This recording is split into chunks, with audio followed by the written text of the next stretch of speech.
one of the mistakes you've made is it's called cutting the corner when you turn right. So when you turn right, you should not go over this middle line here. Okay, so this middle line here, you must not go over this line. You must go more further forward and turn right, so you're going into your lane and not going over the middle line. So here you've gone over the middle line unnecessarily. There's no need to go over this line. You know, as you enter this road. Another fault you're making is you're driving very close to the parked cars on your left. So these cars here, especially further down, there's a van and you're going to drive so close to it that it gets me worried. And if it gets me worried, it'll get the examiner worried and it would be a serious fault, you'd fail.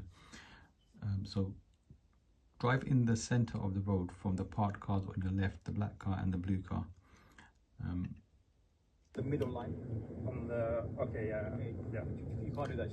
So here there's a van, you go way too close to it, your wing mirror is like a centimeter away from it. What's happening? Yeah, you're very close to that. So stay in the center of the parked car, so this parked car and this parked car, stay in the center. Once you've passed this parked car, then just tuck back to your side of the road. Okay. So this is something that you need to work on, okay? Because I think you've got a lot of experience driving on the wrong side of the road, and this is a habit that it needs to be eradicated. There wasn't a stop. Here we had a car coming towards us, this black color car here. Now there's parked cars on your side of the road and there's parked cars on the other side of the road, which means that neither you or the oncoming car have priority. So if you have a decent gap on your side of the road, it's best to go into it and go into it early and into it, then leaving yourself enough room to get out of it. So what happened here is you went into it quite late and you went into it too deep behind this blue color car. You went so close to the blue color car that we couldn't get out very quickly, and because we were taking so long to get out, the car behind us, it overtook us. Before you go back, just make sure you turn around and just check behind your blind spot. Yep, so if you have to reverse, you must check your blind spots over both shoulders, checking for any pedestrians or cyclists or anything that might be there, or a car that might be there. Okay, so next time when you go into a gap, don't go into it so close to the parked car. Okay, and then here again, you went very close to the parked cars. And to me it looked like our wing mirror was going to hit this car's wing mirror, so that wing mirror there, and then I just asked you to steer around it, so steer it to your right. It kind of seems like we're on course to hit it. When you go, just come a bit more away from it. Okay.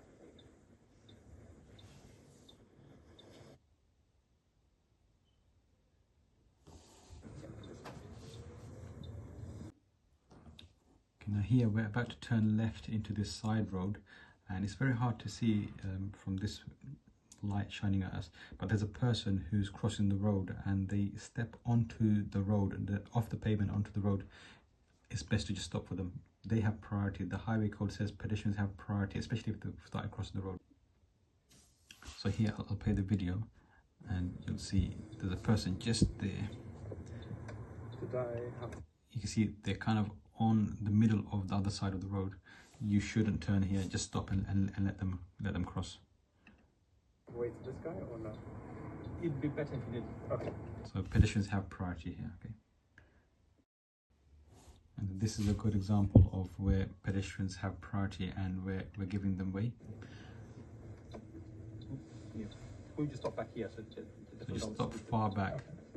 Look at the pedestrian and let them make their mind up. If they don't cross, or a bit more further back, then we'll start going after a few seconds if they don't cross. Want to walk and he continues waiting, then we carry on. But try your best to give them way. Okay. Okay, now stop junctions are very rare, but there is one here in Wanstead. There's a sign just behind the van that's parked on your left. Then you edge forward and give way. Okay.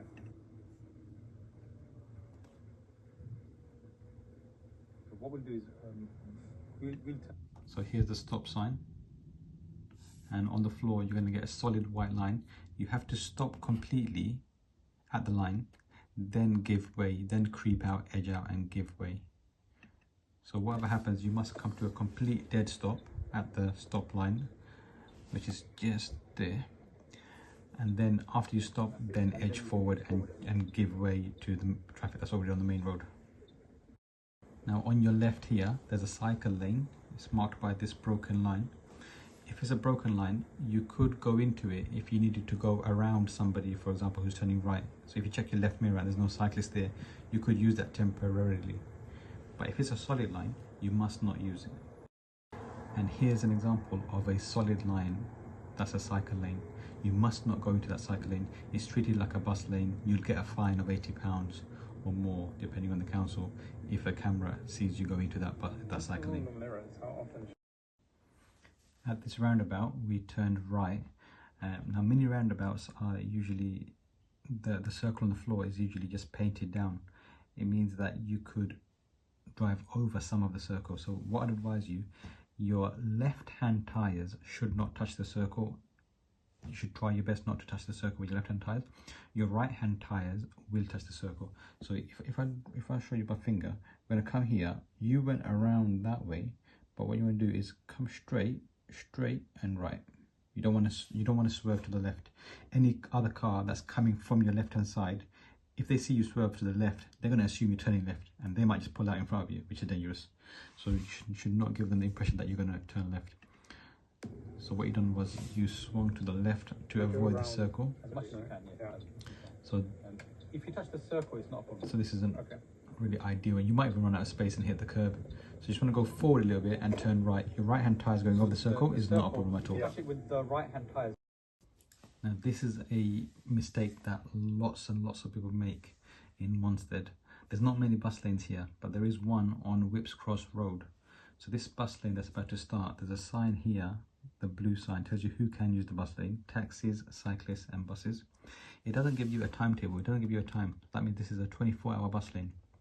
So most people, they start off here not using the bus lane because they see it's a bus lane and they don't use it.